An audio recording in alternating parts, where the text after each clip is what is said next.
Hello, this is Matt Weiner, and this is episode 2 of season 3, Love Among the Ruins. And I am sitting here with Michael Gladys. Hi. Elizabeth Moss. Hello. And Jared Harris. Hello.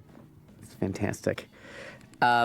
This episode, second episode in the season, is really kind of a crucial part of the episode of the season to explain where Dawn is going and where everybody's going for the season. And I had a theme for the season in general about change, and to me, this whole thing with Madison Square Garden and this is something that I wanted to do from last season, which is that I've always been in love with this opening of this show, this shot in particular, and I wanted to use it in the show and have them imitate it and knock it off, and then go to It's Not Anne Margaret. That's what the whole thing was built around, and then I wanted to just set it up in this episode. But when I showed it to the writers, the response, especially among the younger women writers, was just complete disgust.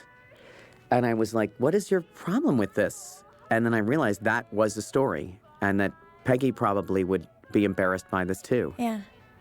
Yeah, and I hadn't seen this at all before we did this episode. And I've had very typical reaction, the same as Peggy, the same as I know a lot of the younger female writers on the show, just a sort of a blend of confusion and just not getting it, you know, and well, it's horrifying to think that this is what men want, I think.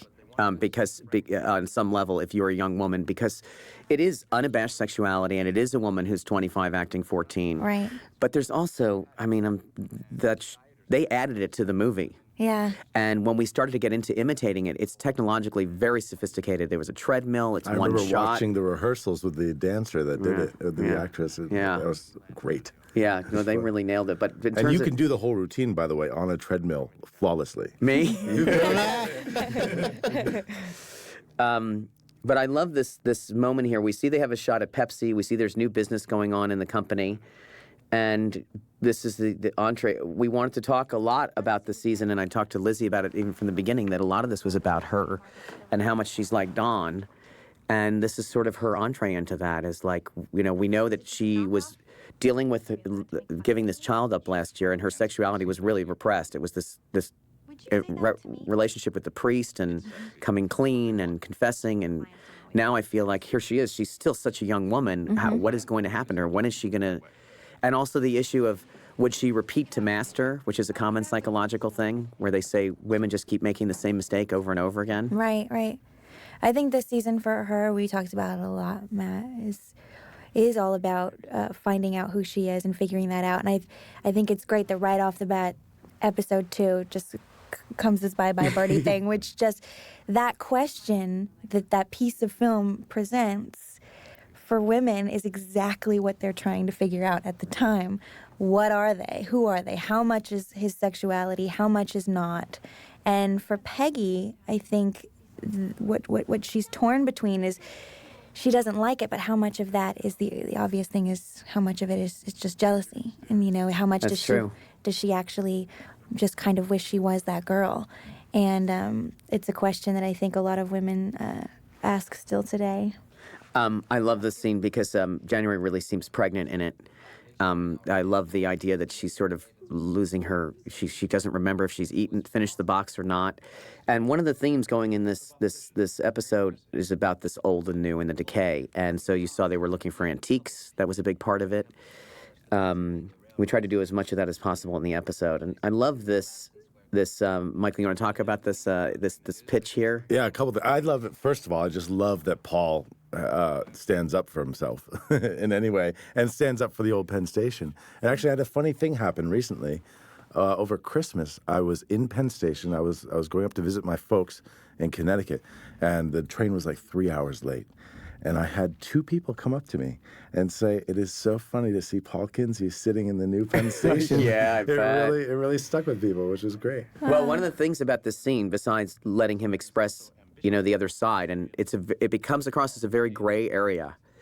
But obviously, this was a horrible thing to destroy this train station, and they stopped at Grand Central, thank God. In fact, Jackie Kennedy was already a widow by that time, but she actually led the New York Conservancy, which stopped them tearing down a lot of this stuff.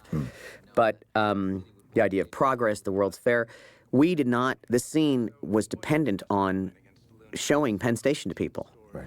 and we could not find any footage. There are no color photographs. There's no photographs at all, other than those photographs that you see right there. It was there was a couple movies shot there at the end of it, but we had to show it to people how spectacular it was, or just that we had a Penn Station. We had a station in the United States that was like Victoria Station or Gare, Austerlitz or whatever. The Colosseum to build their outhouses. This But- is the Colosseum. And I love this client here. I love the idea. These three guys were really good. There's an ombudsman, there's an old businessman, and then there's an old New York type. That was the idea. And I love that Pete seems very good at his job here. And that, to me, I don't think it's just Kinsey not defending Penn Station. I think the idea that he can't control himself, and then it's an outburst, and then he tries to cover at the end of this. I love this. Well, we'll let you know. And there's the challenge also of letting the audience know that how bad it went. We do these pitches in a minute, these meetings, and even a meeting that's going badly takes a half an hour. Don't do that. Don't tell on me. Look, now they'll trust me more when I help them. Such a great. I hate you, you know that. Other than Wilma. And I don't think we've ever seen this before. Joan coming through the office. There were a lot of pieces actually in this scene that did not end up in the show. But again, this was, we hit the ground running so much with the first episode, and Don was out of town, and I wanted the British to be up and running. So now we're kind of catching up on. There was actually an interchange between Pete and Betty that we cut out, all for time. I mean, it was all good stuff. And this here is the new regime. You want to talk about this, Jared? I just love Roberts. don't drag me in here. Yes. There was I remember a thing about here being about whether to be standing up or sitting Right. down, wasn't there? Right. Once Robert leaves, whether I should have stayed standing up or not. I think that one of the interesting things to me is that you write this character and you auditioned for it and you were amazing, but I didn't know who the guy was. And I actually felt when we went down that very first scene that involved giving the promotion, I think, to Pete was the first thing we did together in episode 1. You put the glasses on, and then I knew who he was. And I didn't want him to just be an efficiency expert, and we talked about his Britishness and everything. But what I love here is there's a real sense of a businessman. Right. Yeah. And the as I said, the local magistrate. This is the empire's voice there, and he has to be wise about it. I remember you're talking to me about Alec Guinness. Yeah. Well, it's funny. I know. I mean, how do you like that? You know what? Just do that. Yeah. Alec Guinness and the Bridge Over the River Kwai. Yeah, you remember that? Just do what he did. Oh, I watched it many times. Well, I love to. For me, and this is a quote from my mother right here. This is a thing that Leslie got. That was a tiny moment that Leslie and Chris Manley decided to really exploit, and the editors loved it, and it was a great moment, a great wordless moment. But I'm in a foul mood here. That is my mother. And here we have. The awkward dinner. Yeah, and it was incredible to me how we could have conversation going, and there's some jokes in there and so forth, but just to explain that these people are forced together socially, and Lane is one of these businessmen, right, who doesn't know how to socialize. Right. And she hates the whole idea of being in America. Right. Basically dropping those comments about how she feels she's in a third world country or something. You're like, seriously. Right, she's near the UN, so there's plenty of Africans. Yes. And these are all those jokes that people say that you're like, ooh. And of course, the tension in the Draper marriage is still a question at this point in the season. What exactly is going on? And to me, I had witnessed this particular event someone saying how long they've been married, and the husband saying 1 year and the wife saying another, and it was awkward. Really? Yeah, even though people, who keeps, whatever, you could be off on how many years you're married, Especially but after many years. yeah, 9, 10 years, what's the difference? Yeah. But you could see that they did not enjoy it. I love the way that they played it.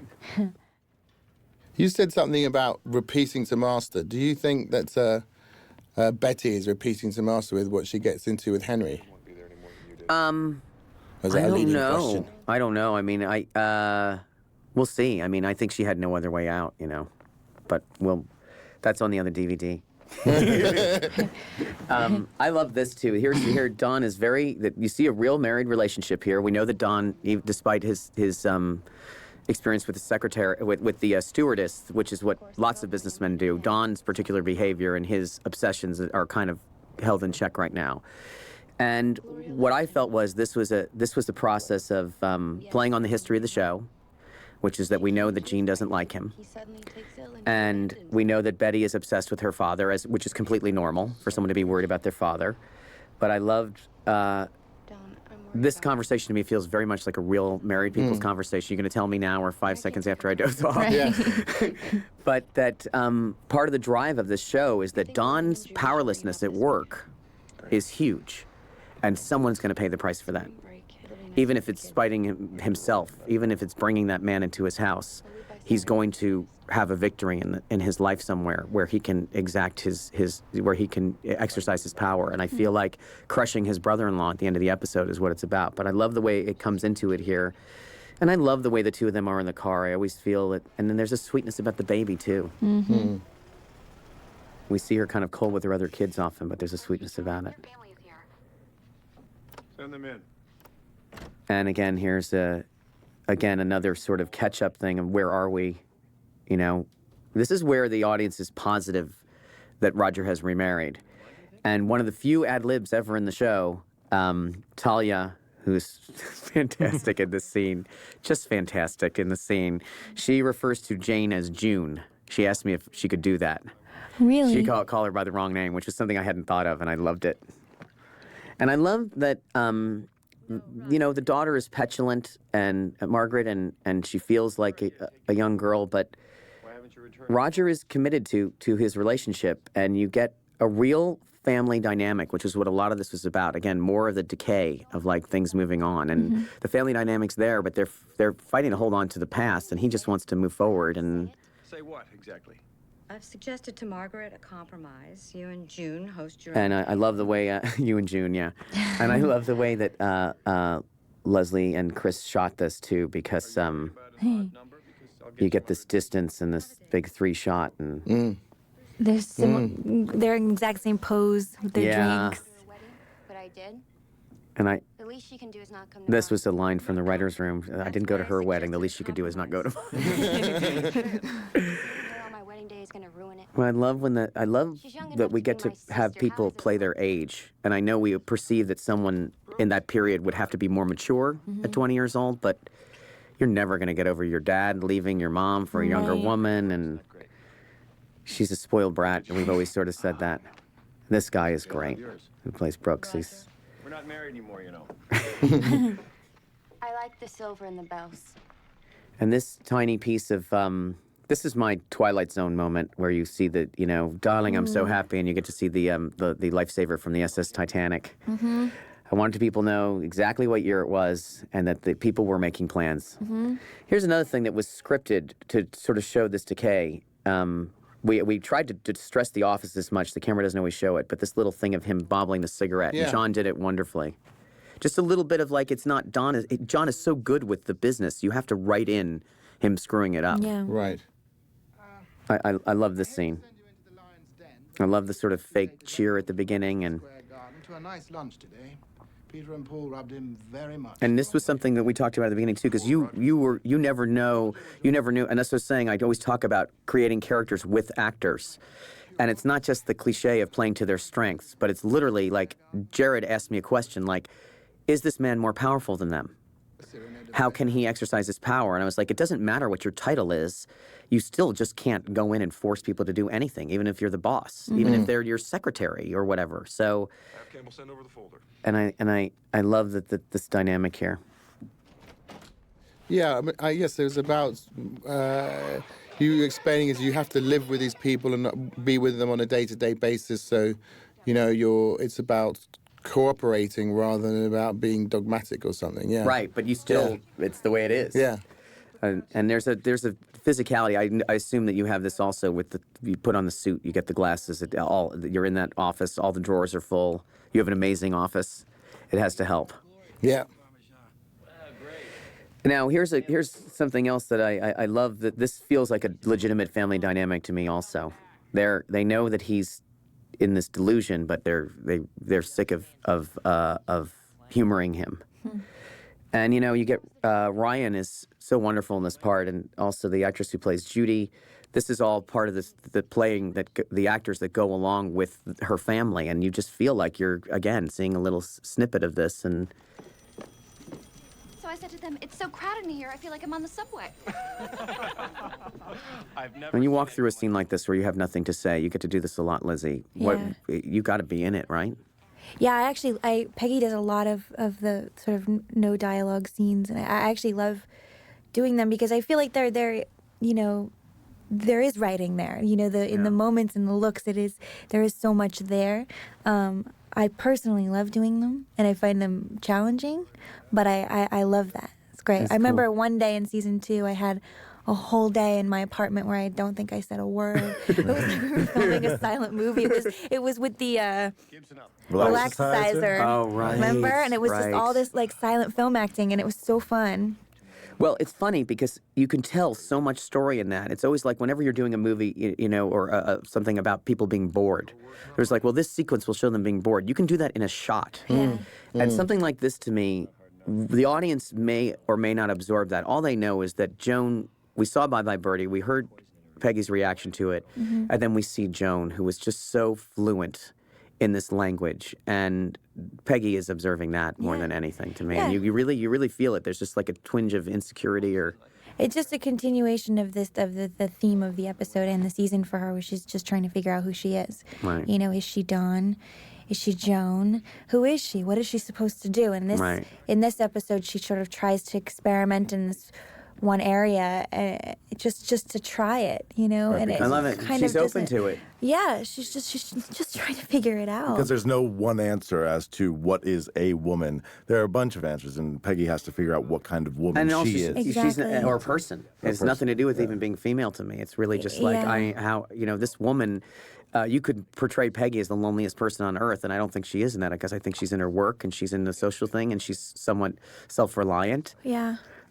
This scene I love because you get to see Roger doing his job, and it's actually kind of done in a kind of glib way, but he forces this man to eat lunch with them. And if you watch it, the guy doesn't want to sit down. He starts ordering food for him. He makes him sit down. He makes him participate in at least some of the conversation. Then Don's on the spot right away. And what Don says in this scene to me, it's, of course I was against them destroying Penn Station. And it was a devastating blow to the city of New York. It was fought against, and it was. I don't think that area has ever recovered from it. But at the same time, the people who are doing it are not just doing it out of greed and destruction. They, especially at this point, I think there really was a philosophy that this would make things better.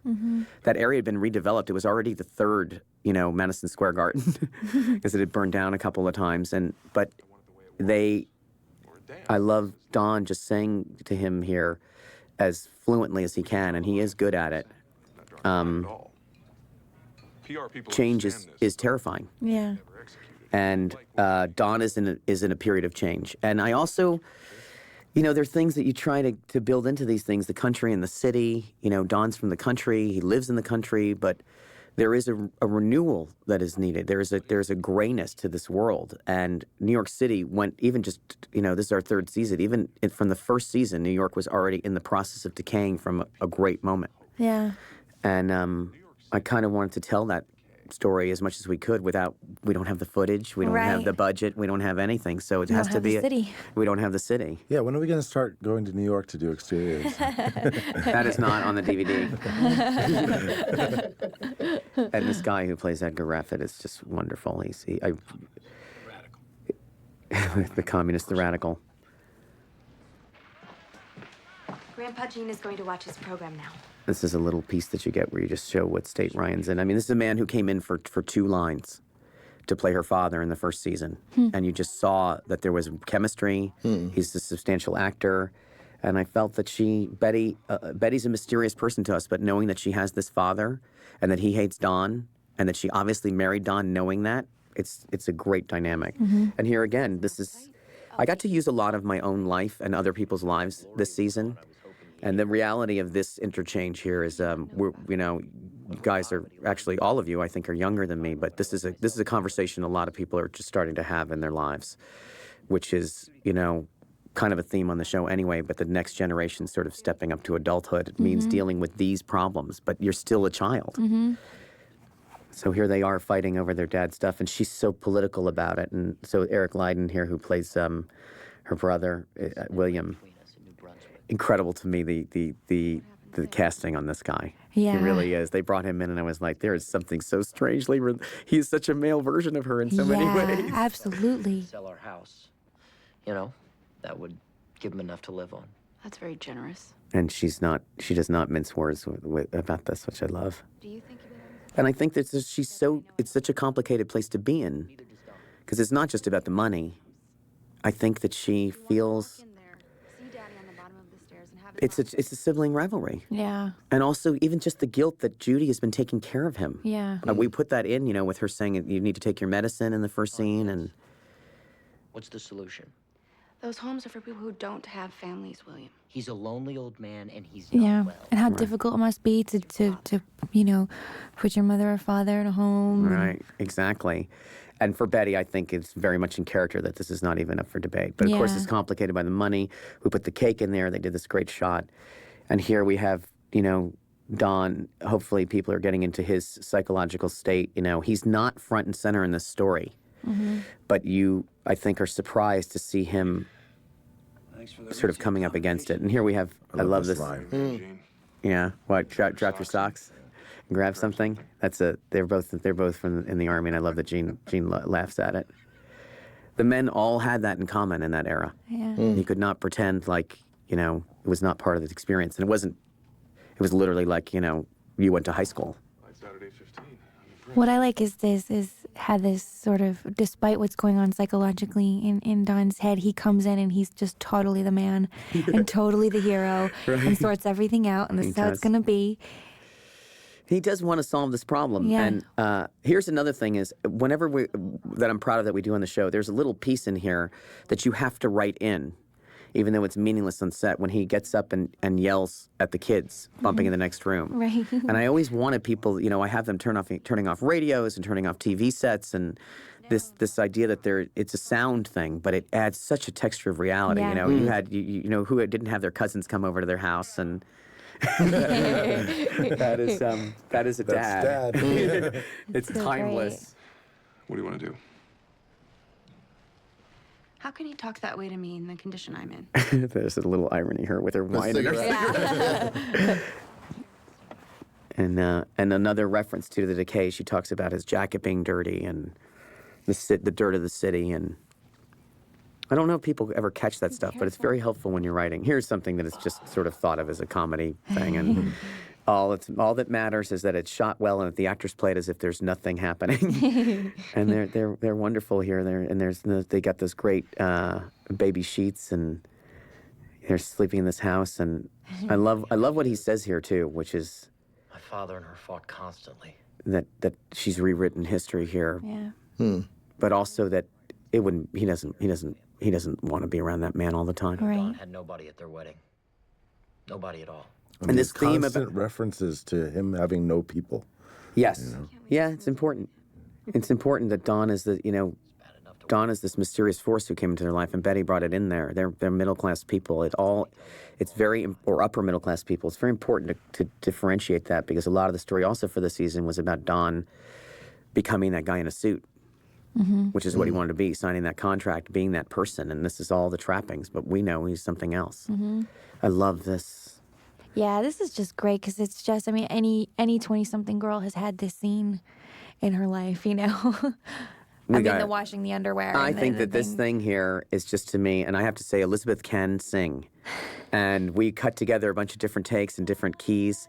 But for the most part, it is this one take where I just feel, just as a viewer, I don't know what you guys think about as actors, but to see someone committing to something, I'm always embarrassed when I watch you guys work because I am so self-conscious. But this to me is just throwing yourself over to privacy, which is the ultimate thing that you should try and create in your work.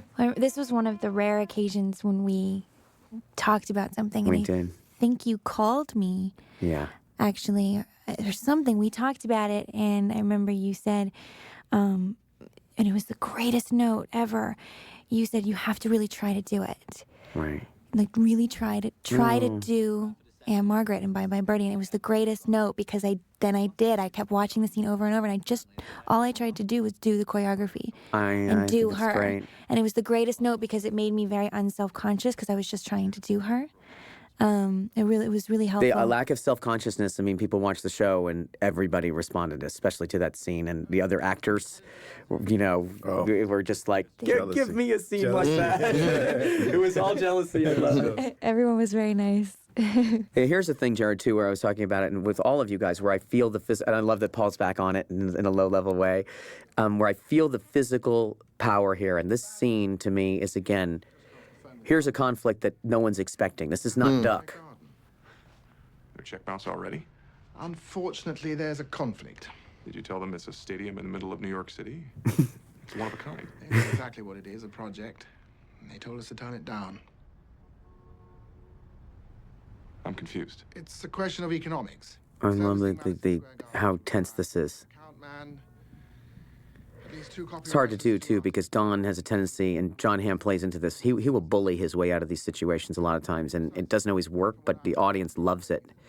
And you kind of, I love it when he does it, too, because I use it all the time, but there was a reality to this where he was just literally like, Josh Weltman is always saying about advertising, who's our advertising consultant, you can tell me what to do or tell me how to do it. You can't do both. Right.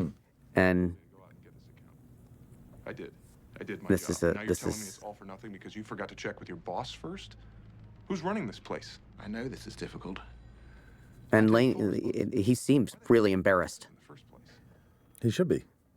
No, but I mean, that's a choice. I don't think I wrote that in there. I mean, I love that. I love that you wanted to play it that way. Well, and Don's a bit of a mysterious figure because I think he'd know that he managed to chop Duck's head off. Yeah. So. But also, why did you buy this place? Right. I don't know. That was definitely a shocker for the audience.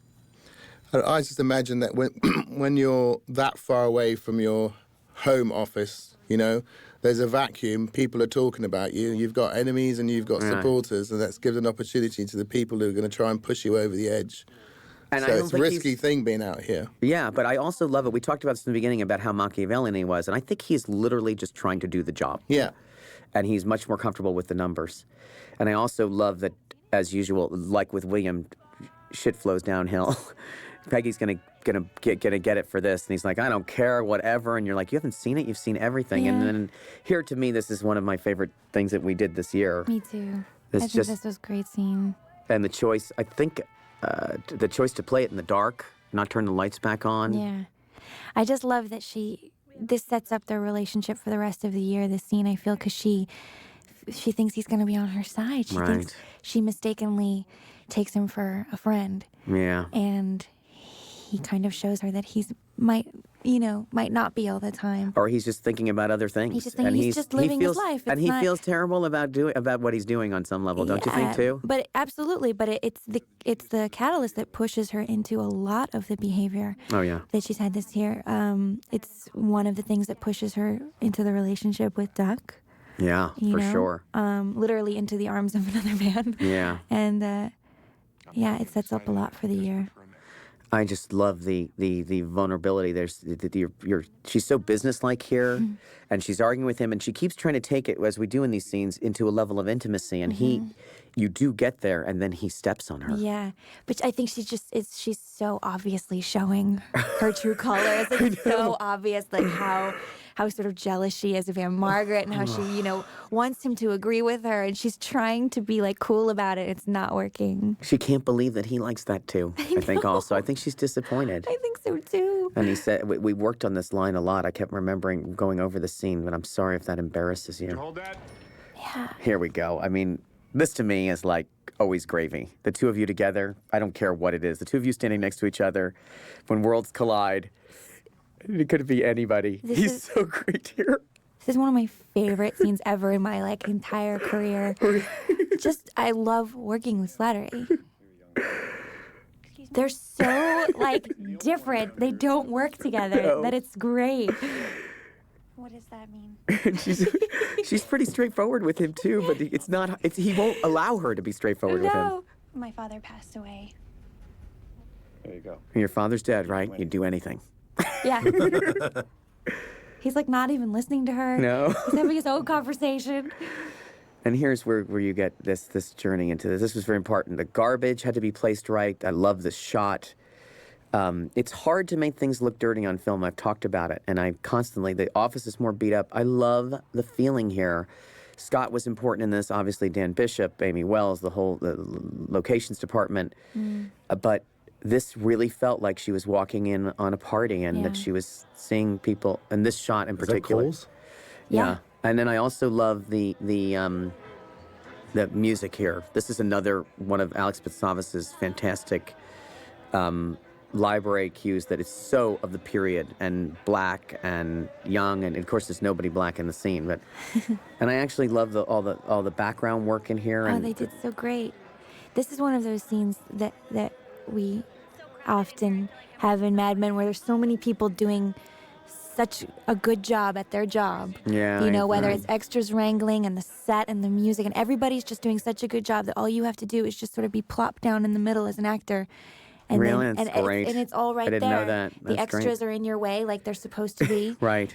Someone looks at you kind of cruelly like they're supposed to, and it works out great. This is another, one of these scenes I was trying to put together all the things that I could to show that Don's walking into a mess, which is the house is filled with people. Gene is sitting right in the middle of the room there. The sink is clogged.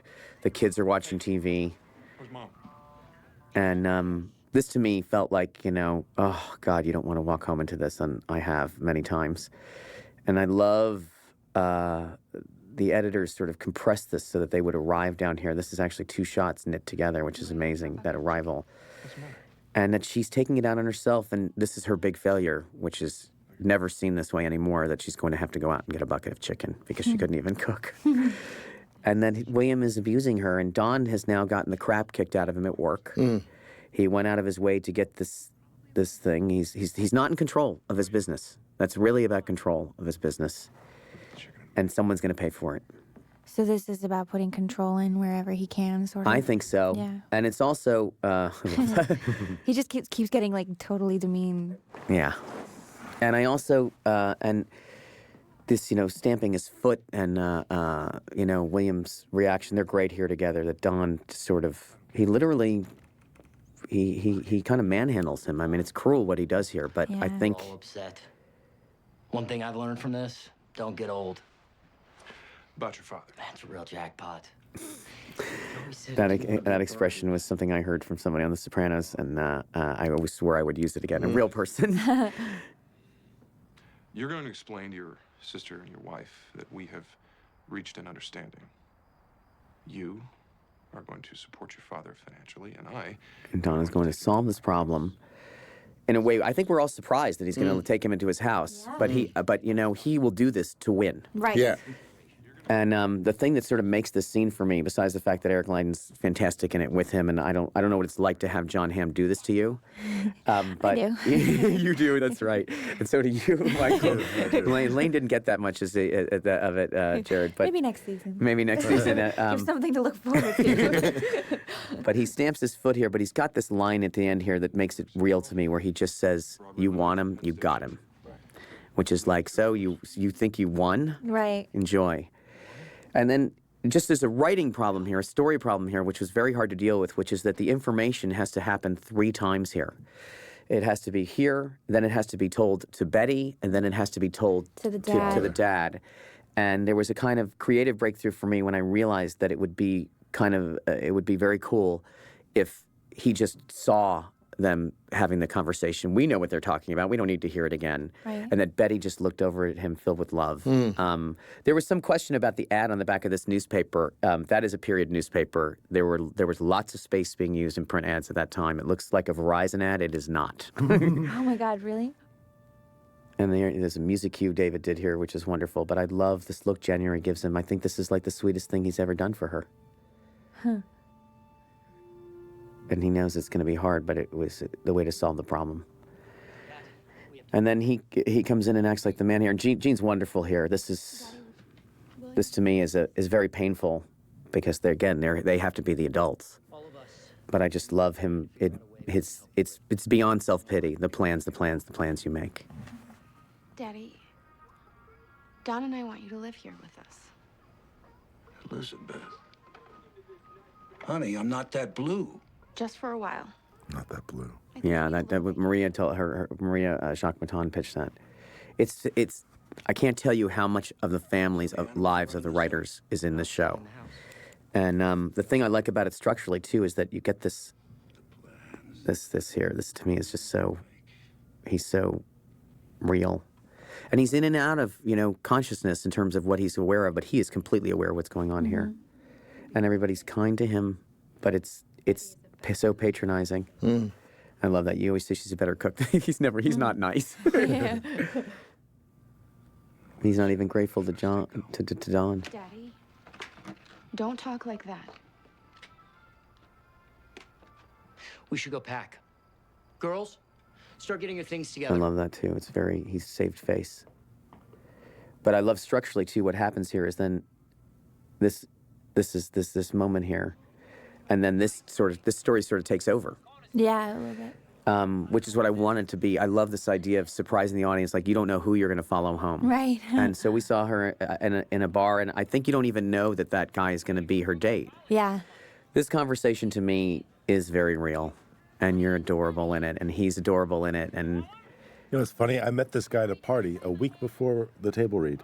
Oh, really? That's Just Hollywood. randomly? Just randomly. We were sitting having a conversation. I walked in the table read, and I was like, I recognize this guy from somewhere. Well, I met him a week before. this is one of the first times I've ever felt older than another actor I was working with. Really? Yeah, it was really interesting.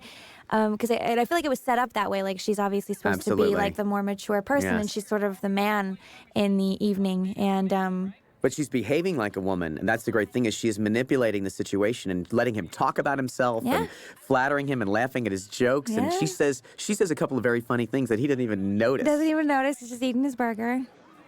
And I love that we did everything to make him seem as young as possible. He's Yeah. a really good actor. He's look, even his friends embarrass him like, hey, you might close this deal. Oh, right. Oh, that's what you're doing. He's so dumb. But there she's she's- usually the young, naive one. So I loved that she was sort of the one in control in this evening. I do too. This is so, she lets him think that, and my boss is a jerk, which is one of my favorite things, where she is playing the role, but she is really telling the truth. Yeah, absolutely. And that it manages to come up in this evening is very interesting, Like, why is she talking about Don? Right. She should not be talking about him right now. I know. And this whole scene to me is very, I have to say, I feel like I'm kind of proud of this. I mean, I know you guys have to go through it, and you guys had a lot of chemistry, which is great. And I know it's a job, but there is a reality to this that I haven't seen on television, which is the idea, one, she's asking for protection, which is, I have seen. Mm-hmm. And we know for Peggy, that's serious. Not on this show, though. Yeah. No, yeah. Yeah. And also, you're right, we don't really address it on the show because everybody's Yeah. on the, but the other thing is we can do other things. Right. Which is she is the adult. She wants to do this. Yeah. And it's always you're always breaking a rule, especially in television when you see women owning sexuality because Mm-hmm. it's always slutty, it's always whatever, it's always lower. And you don't see that here. You see this woman trying basically to get this out of the way in a way, right? Yeah. But it's representing another generation that's coming along, Right. And I love this apartment, the set. You can feel that it's below ground. Yeah, and it was great. There- Leslie Glatter did a really She did. great job. She did. And this next scene, I really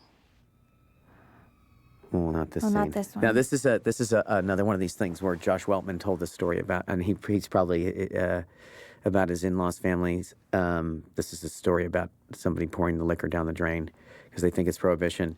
And I'm sure he got in trouble for telling the story and for it being in the show because they're very private. But it was something, the minute I heard it, I said, this is what they're going to have to live with. And I love what she does here. I love what January does here. Gene. And the sound work, too, of like how to get the stairs and the siren and the noise and how when they wake up, they did a great job of this. Watch her expression here. This is not happening. I'm going back to bed. You can even see her in the background there. I love it. And this scene is, I love the reality of this, that it's a walk of shame, but it's so adult, and they're both sort of, Yeah, it's so new for her to be the one that's sort of in control and the one who's, leaving and right. He did a great job, too. I really believed him. It's a very modern idea.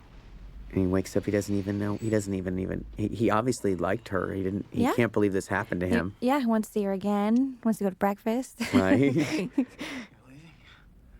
I have to work tomorrow. You want to get breakfast? It's the middle of the night. The best part of this scene, though, is the end with the locks. I love that detail. How great is that? So real. It's so real. It's so real.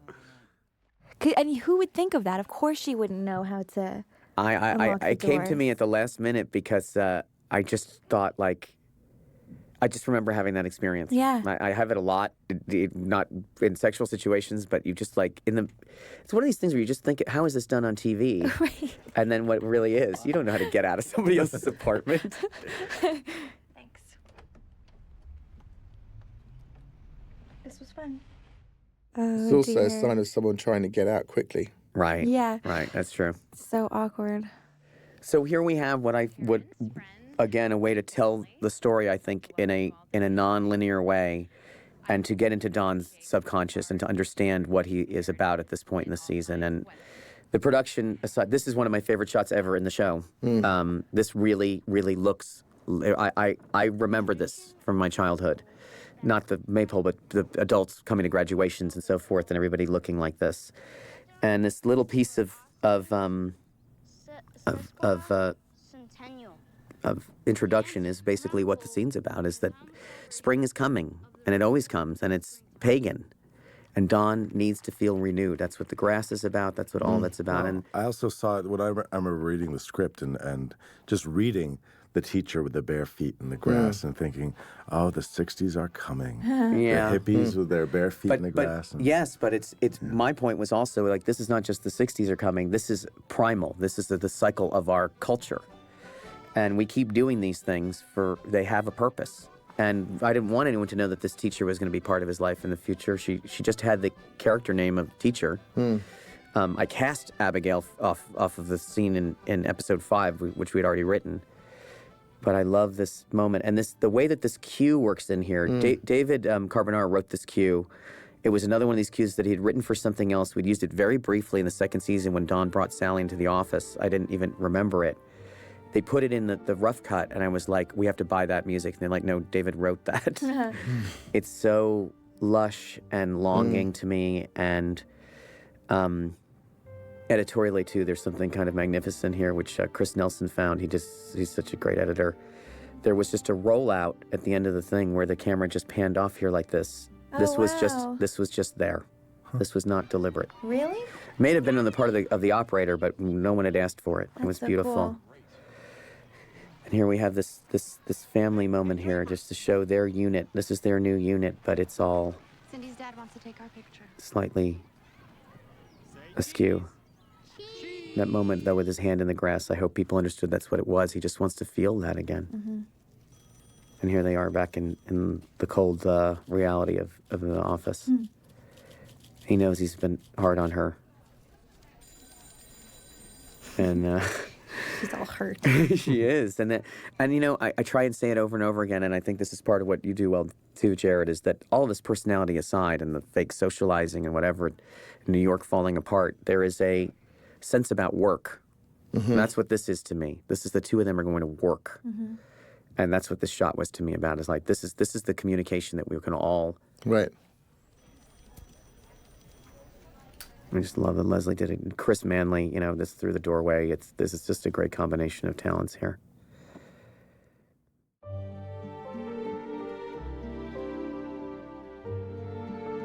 I love the idea too that Peggy went through all that, and there she is. She's herself going back into nothing. Yeah, going back to work. Because it's all private. Nothing happened. And it shows what we've shown so many times, which is the parallel between Don and Peggy is the fact that they keep their private lives so private. Yeah. And they both walk into that office and you want to talk about Pampers and they sit down and they open their things and nobody says a word about their evening. Yeah. Even though they've both had massive things happen to them personally. Right. You get a great sense of confidence coming from both of them. Yeah. Yeah. They both know they're good at their job. Yeah. Right. And that's the place where you can always be sure of it.